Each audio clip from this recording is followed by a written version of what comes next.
Semoga Tuhan beserta kita sekarang dan selama-lamanya. Inilah Injil suci Tuhan kita Yesus Kristus menurut Markus. Dimuliakanlah Tuhan.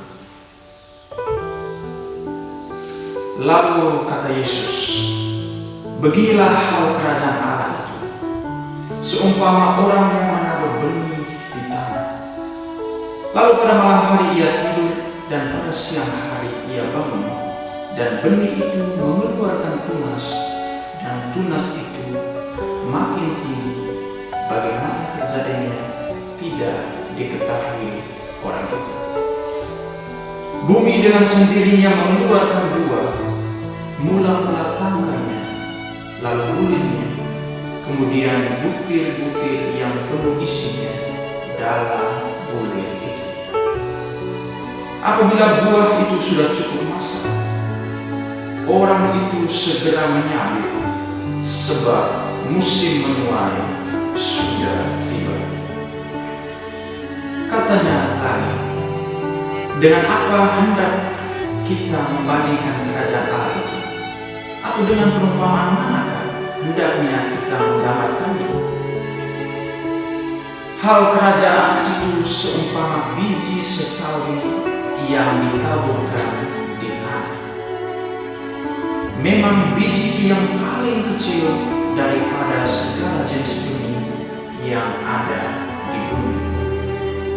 Tetapi apabila ia ditaburkan, ia tumbuh dan menjadi lebih besar daripada segala sayuran yang lain, dan mengeluarkan cabang-cabang yang besar, sehingga burung-burung di udara dapat bersarang dalam naungannya. Dalam banyak perumpamaan yang semacam itu, ia memberitakan firman kepada mereka sesuai dengan pengertian mereka. Dan tanpa perumpamaan, ia tidak berkata-kata kepada mereka, tetapi kepada murid-muridnya ia menguraikan segala sesuatu secara tersendiri. Demikianlah sabda Tuhan. Terpujilah Kristus.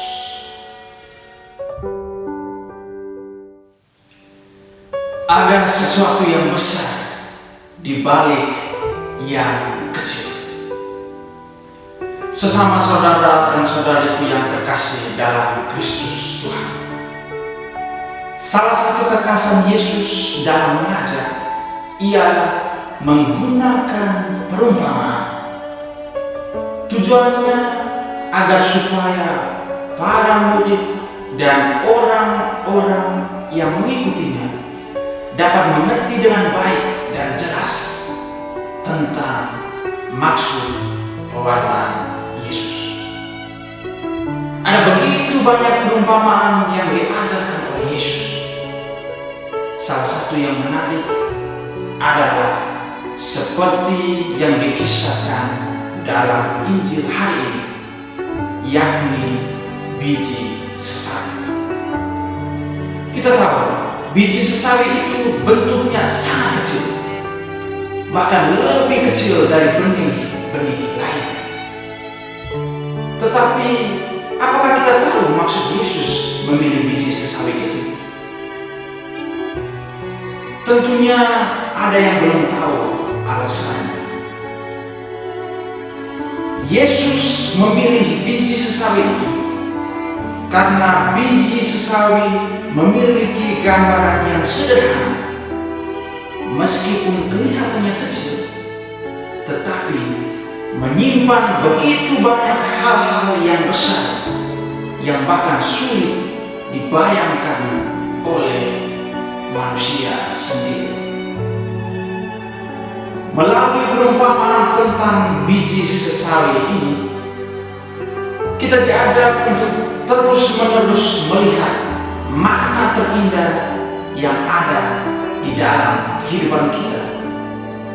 Salah satunya adalah bagaimana kita mesti meresapi sabda-sabda yang meskipun sudah berabad-abad lalu, tetapi sabda Tuhan yang tertulis itu bisa selalu mempunyai makna baru untuk hidup kita saat ini. Maka kita diajak juga untuk senantiasa melihat ke dalam diri kita. Apakah kita sudah menabur benih sabda itu atau tidak? Sesama saudara dan saudari yang terkasih, kerajaan Allah itu benar-benar benih yang benar-benar bermakna dan membawa keselamatan.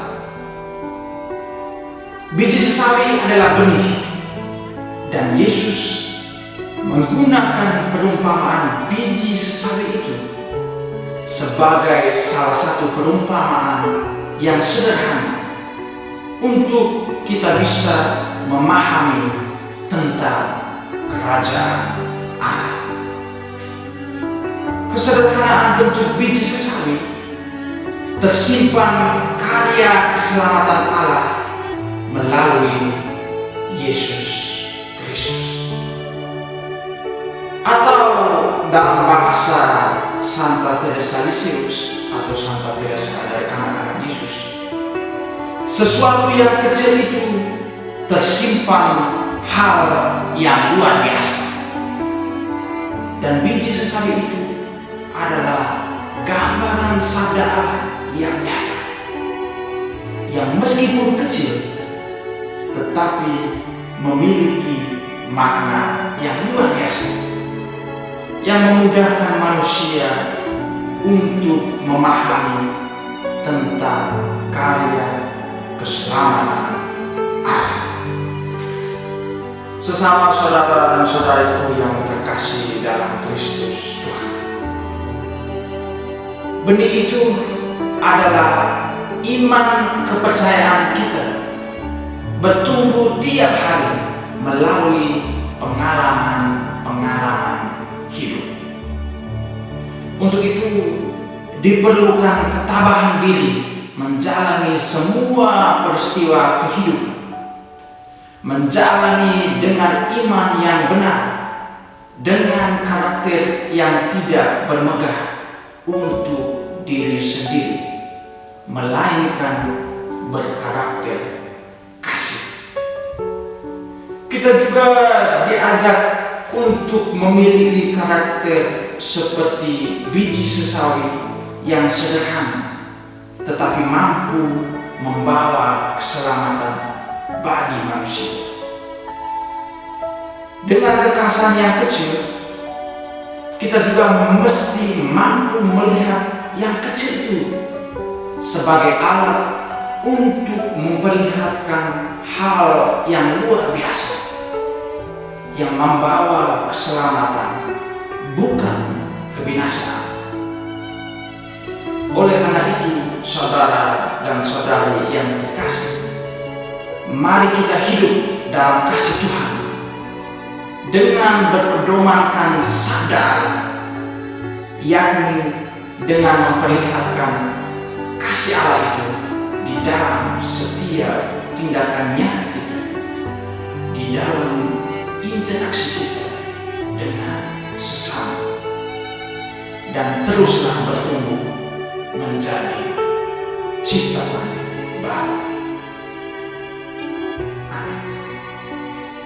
Kemuliaan kepada Bapa dan Putra dan Roh Kudus, seperti pada permulaan, sekarang, selalu, dan selamanya.